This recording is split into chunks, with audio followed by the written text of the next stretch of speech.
السلام علیکم، میں ہوں آصفہ خان۔ پروگرام میں آپ کو خوش آمدید کہتی ہوں۔ ناظرین، ایک اندازے کے مطابق پاکستان میں گردوں کے مرض میں مبتلا مریضوں کی تعداد 1,75,00,000 ہے اور اس بیماری میں دن بدن اضافہ ہو رہا ہے، جس سے یقیناً مسائل پیدا ہو رہے ہیں۔ آج صحت کارڈ کے حوالے سے معلومات کی فراہمی کے لیے پروگرام میں ہم نے مدعو کیا ہے پروفیسر ڈاکٹر شہزاد انور صاحب کو، جو کہ ڈائریکٹر جنرل ہیں Punjab human organ transplantation authority کے۔ ڈاکٹر صاحب، یہ پانی کے حوالے سے تو آپ نے بات کی، میں چاہوں گی کہ آپ ہمیں غذا کے حوالے سے بھی ذرا وضاحت کیجیے کہ گردوں کی بیماری کے جو پیشنٹس ہوتے ہیں ان کے لیے کس طرح کی غذا جو ہے وہ سوٹیبل ہے۔ دیکھیں، اگر تو پیشنٹ جو ہے وہ گردے کے فیلر میں مبتلا ہو گیا ہے تو ایسے پیشنٹ کی ہم لوگ 2 یا 3 چیزیں جو ہیں غذا کے اندر وہ کم کروا دیتے ہیں، اسپیشلی پروٹینز۔ ہم لوگ چاہتے ہیں کہ وہ تقریباً 30 سے 40 گرام پروٹین جو کہ مٹن ہو یا چکن ہو وہ لے سکتا ہے۔ وہ اس سے زیادہ کی جو پروٹینز ہیں وہ اس کے یوریا اور کریٹین کو بڑھاتی ہے، اس لیے ہم تھوڑا سا اس کو اس سے باز رکھتے ہیں۔ اس کے علاوہ زیادہ پانی کا جو ہے استعمال، زیادہ نمک کا استعمال ڈائٹ کے اندر، خاص طور پہ اگر وہ پیشنٹ ہائپر یوریسیمک ہے، یعنی کہ اس کا بلڈ کے اندر یورک ایسڈ ہائی ہے، تو وہ خوراک جس کے اندر یورک ایسڈ کنٹینٹ بہت ہائی ہوتا ہے، جیسے کہ لوگ اس کا لیور کا کلیجی کے بڑے شوقین ہوتے ہیں، مغز سری پائی کے لاہور کے اندر لوگ بہت شوقین ہیں، یہ وہ فوڈ ہیں جس کے اندر ہائی یورک ایسڈ کنٹینٹ ہے، تو اس کو تو ہم ٹوٹلی بند کروا دیتے ہیں۔ اس طرح بیف جو ہے اس کے اندر بھی یورک ایسڈ کنٹینٹ بہت زیادہ ہے، تو ان پیشنٹس کے اندر تو ہم اسپیشلی پروٹین کی ریسٹرکشنز کرواتے ہیں، ٹوٹلی بند نہیں کرواتے، کیونکہ پروٹین بند کروانے سے باڈی میس بھی کم ہو جاتا ہے اور پیشنٹ کی اپنی جو امیونٹی وہ کم ہو جاتی ہے، تو اس کو ہم تقریباً 30-40 گرامز پر ڈے پہ لے آتے ہیں۔ تو بیف، مٹن، آفلز، لیور، زیادہ نمک کا استعمال، زیادہ چیلیز اور زیادہ مرغن غذائیں جس کے اندر آئل کی زیادہ جو ہے استعمال ہے، اس کو بھی ہم کم کروا دیتے ہیں۔ سو بیلنس ڈائٹ کی طرف لے کے جاتے ہیں پیشنٹ کو۔ ڈاکٹر صاحب، بیماری میں تو اضافہ ہو رہا ہے، ساتھ ساتھ ٹریٹمنٹ میں بھی ایڈوانسمنٹس آ رہی ہے۔ آپ بتائیے کہ گردوں کی بیماری کا وہ کون سا ٹریٹمنٹ یا علاج کا طریقہ ہے جس سے مریض زیادہ سے زیادہ فائدہ اٹھا رہے ہیں؟ دیکھیں، یہ ڈپینڈ کرتا ہے کہ یہ گردے کی بیماری کس نوعیت کی ہے۔ جیسے اگر گردے کے اندر پتھری ہے تو لیٹسٹ ٹریٹمنٹ آج کل ہمارے پاس سروسز ہاسپٹل میں اویلیبل ہے۔ ہم لیزرز کے ساتھ جو ہے گردے کی پتھری کو ٹریٹ کر رہے ہیں۔ ہم لوگ پرکوٹینیس نیفروتھوٹمی ایک کیمرہ ڈالتے ہیں گردے کے اندر، اس کے ساتھ ہم ہر سائز کی پتھری نکال دیتے ہیں، اور ہم لوگ تقریباً 3 سے 4 کیسز پر لسٹ پہ ادھر سروسز ہاسپٹل میں کر رہے ہیں۔ اس کے علاوہ ہمارے پاس RIRS ہے، بڑا ہی منیچر کیمرہ ہے جو کہ ہم پیشاب کی نالی کے ذریعے ڈالتے ہیں، اور وہ پتھریاں جو اس کی نالی کے اندر ہیں وہ سب ہم توڑ کے باہر لے آتے ہیں۔ اس کے علاوہ ہمارے پاس ایک مشین ہے ESWL جو باہر سے شاک ویو دیتی ہے، اور اس کے ساتھ بغیر چیرے کے، بغیر آپریشن کے، بغیر کٹ کے ہم لوگ پتھری کو توڑ دیتے ہیں۔ وہ تقریباً 2 سے 2.5 سینٹی میٹر کی پتھری جو گردے کے اندر ہو اس کو ہم توڑ سکتے ہیں۔ باقی رہ گیا آپ کا ٹریٹمنٹ، جو گردے فیل ہو جائیں یا اب ان کا علاج جو ہے وہ ڈائلسس کے ساتھ ہے، تو اب ہمارے پاس لیٹسٹ ٹریٹمنٹ رینل ٹرانسپلانٹیشن، اس کے بڑے اچھے سرجیکل آپشنز آ گئے ہیں، سرجیکل طریقے ہیں۔ لیپروسکوپک طریقے سے بھی آج کل رینل ٹرانسپلانٹ کیا جا رہا ہے، جس میں کوئی چیزیں نہیں لگاتی، اور لیپروسکوپ کے ذریعے جو ہے وہ گردہ نکالا بھی جاتا ہے۔ خاص طور پہ جو گردہ نکالا جاتا ہے وہ آج کل لیپروسکوپ کے ساتھ نکال رہے ہیں، اور وہ اس کے اندر سے 5 mm کے 2 یا 3 ہولز ہوتے ہیں، اور وہ گردہ جو ہے دوسرے پیشنٹ کے اندر ٹرانسپلانٹ کر دیا جاتا ہے۔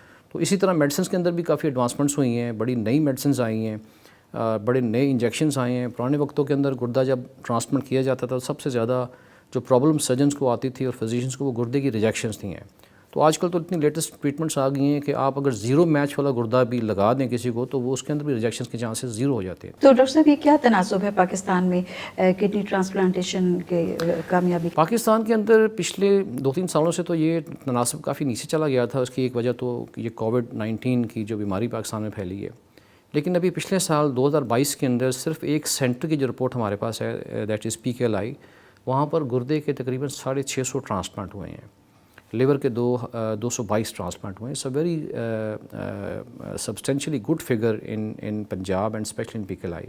اسی طرح شیخ زاید کے اندر ہے، سروسز کے اندر ہے، LGH کے اندر ہے۔ یہاں چونکہ اتنے زیادہ ٹرانسپلانٹ نہیں ہوتے، لیکن اگر ہم کمیولیٹڈ اس کی پرسنٹیج دیں تو تقریباً 700+ ٹرانسپلانٹ جو ہیں وہ پنجاب کے اندر 2022 میں ہوئے ہیں۔ اگر ہم اس کی تناسب کو دیکھیں تو ابھی بھی ہم اس میں ورلڈ وائڈ، اگر ہم یورپین کنٹری سے یا ویسٹرن سوسائٹی سے ہم کمپیئر کریں تو ابھی ہم کافی پیچھے ہیں، کیونکہ the main reason of renal transplantation is shortage of organs ہے۔ تو آپ کے پروگرام کے ذریعے میں اپنے جو بھی میرے سننے والے ہیں میں یہ پیغام ضرور دوں گا کہ گردے کی جو شارٹیج ہے وہ ورلڈ وائڈ ہے، اور ورلڈ وائڈ جو ہے وہ امریکنز نے یا یورپینز نے یا ایون عرب کنٹریز نے اس پر قابو پانے کے لیے diseased organ donation programme start کیے. وہ اس کا مطلب ہے کہ بعد از مرگ جو ہے اعضاء کی پیوند کاری, اور یہ بالکل عین اسلامک پرنسپلز کے مطابق ہے. تمام اسلامک ممالک میں ہو رہا ہے, تمام جو علماء کرام ہیں اس میں انہوں نے فتوے دیے ہیں, اور اس کے اوپر شریعت نے بھی اجازت دی ہے جی. تو یہ تو کار خیر کا کام ہے, اس سے انسان کی جان بچائی جا سکتی ہے. جیسے کہ میں نے اپنا ڈونر کارڈ بنایا ہوا ہے. I am in 54 age, I am in grade 20 as a professor. تو میں نے اپنا کارڈ بنایا اور میں نے اپنی فیملی کو بتایا ہوا ہے جی کہ اگر مجھے زندگی میں کچھ ہو جائے, اگر میں وینٹیلیٹر پہ چلا جاتا ہوں, تو میری جسم کے جو بھی وائبل چیزیں ہوں گی, جیسے میرے کڈنیز ہیں, میرا لیور ہے, میرا کارنیا ہے, that is for donation for the ailing humanity. تو آپ بھی بڑھ کے آئیں. یہ اسی طرح ہی ہم اس شارٹیج پہ قابو پا سکتے ہیں.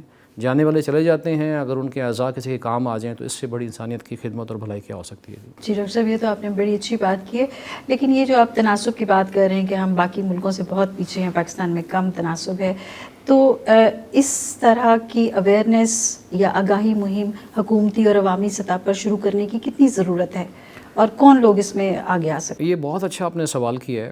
دیکھیں جی, میں نے جب as a director general P HOTA charge لیا تو میرے لیے یہ بڑا چیلنج تھا یہ.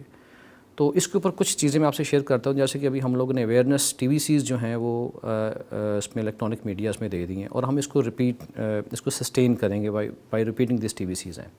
اس کے اندر بھی اویئرنیس ہو رہی ہے.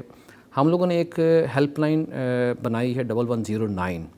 That helpline you can dial the number and you can get all the information ہے جی. آپ کو ہر قسم کی پیوند کاری, گردوں کی رجسٹریشن, گردوں کے آرگنز کی ڈیلیوری, سرجنز کے نام, رجسٹر ہاسپٹل کے نام, کیا کیا سٹیپ ہوتے ہیں ٹرانسپلانٹیشنز کے, آپ کو یہاں اویلیبل ہوں گے.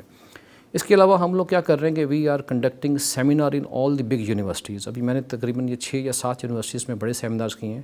اب make collect all the doctors, paramedics, nurses, even undergraduates. تو ان کو جا کے ہم جو ہے وہ کوسچن آنسر سیشنز کے ذریعے بتاتے ہیں. اس کے علاوہ یونیورسٹی آف ہیلتھ سائنسز کے اندر ہم لوگوں نے ایک انڈر گریجویٹ کے لیے ایک ماڈیول رکھ دیا ہے. اس کے اندر نرسنگ کریکولم میں ایک ماڈیول رکھ دیا ہے. ہم لوگوں نے ایک ایم کاٹ مینیجریل ایک ڈپلوما سٹارٹ کیا ہے. اور ابھی میری ریسنٹلی گورنمنٹ سے بھی بات چل رہی ہے, سیکٹری ایجوکیشن سے بات چل رہی ہے کہ وہ 9th 10th کے کریکولم میں ایک چیپٹر جو ہے on organ transplantation and deceased organ transplantation, تاکہ ہمارے بچوں کے مائنڈ میں گراس روٹ لیول پہ چیزیں آئیں, تاکہ ہم اگلے 5-10 سال کے اندر ہم اویئرنیس کے اس پروگرام کے اندر سکسیس حاصل کر سکیں. ڈاکٹر صاحب, اب چونکہ ہم بات کر رہے ہیں صحت کارڈ کے حوالے سے, تو یہ مجھے بتائیے کہ یہ گردوں کی بیماری کی جو علاج ہے کیا صحت کارڈ پہ ممکن ہے؟ یہ اچھا سوال ہے آپ کا. جو ڈائلسس ہے وہ تو ٹوٹلی صحت کارڈ پہ ہو رہا ہے, اور میں سمجھتا ہوں کہ یہ جو پروگرام سٹارٹ ہوا صحت کارڈ کا ریگارڈنگ ڈائلسس, یہ اتنا افیکٹو ہے فار دی پور پاپولیشن, کیونکہ آئی ایم وٹنس کہ جو ڈائلسس کی مشینیں ہیں اور جتنا کوانٹم آف رینل فیلئر کا پیشنٹ ہمارے پاس آ رہا ہے وہ ان میچیبل ہے. مطلب جتنی زیادہ پاپولیشن کے اندر رینل فیلئر ہے اور جتنی ہمارے پاس پبلک سیکٹر کے اندر ڈائلسس مشینیں ہیں وہ ہم کیٹر نہیں کر پا رہے جی ہیں. اس کا تو ایک علاج یہ بھی ہے کہ ہم اس پہ پریونشنس پہ بہت زیادہ کام کریں. Government should work on prevention, that is prevention of diabetes, hyper tension and stone disease, تاکہ اس کا برڈن کام ہو جائے.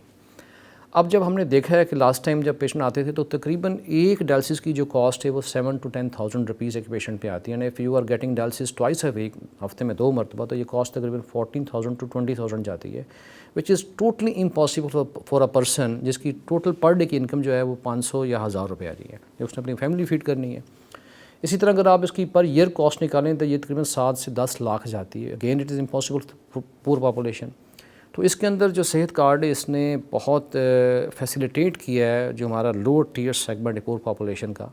تو اب الحمدللہ ہمارے پاس بھی, اور جہاں ایون پرائیویٹ سیٹ اپ میں I working in private set up, تو وہاں پر جتنے بھی لوگ ہیں they are totally free on صحت کارڈ. اور یہ بہت بڑی فیسیلیٹیشن ہے ان پیشنٹس کے لیے جو کہ رینل فیلئر کی وجہ سے بیچارے کہیں ڈائلسس افورڈ نہیں کر پاتے and they dye of not getting treatment. میرے خیال میں صحت کارڈ والوں نے ان کو زندگی میں جینے کی ایک امید دی ہے by providing them this sort of provision ہے. ڈاکٹر صاحب آپ کا بہت بہت شکریہ, آپ ہمارے پروگرام میں تشریف لائے اور اتنی مفید گفتگو اور معلومات ہمارے سامعین کے ساتھ share. Thank you very much, بہت شکریہ. صحت کارڈ کے ذریعے مفت علاج کی سہولت حاصل کرنے کے لیے آپ منتخب سرکاری یا پرائیویٹ ہاسپٹلس کا وزٹ کر سکتے ہیں, اور وہاں پر صحت کارڈ کاؤنٹر پہ موجود نمائندہ آپ کی تمام تر مدد اور رہنمائی کرے گا. معلومات کے لیے, سرکاری ہسپتالوں کی فہرست کے لیے آپ ہماری ویب سائٹ بھی وزٹ کر سکتے ہیں اور اس ٹول فری نمبر پہ رابطہ کر سکتے ہیں 08000090009۔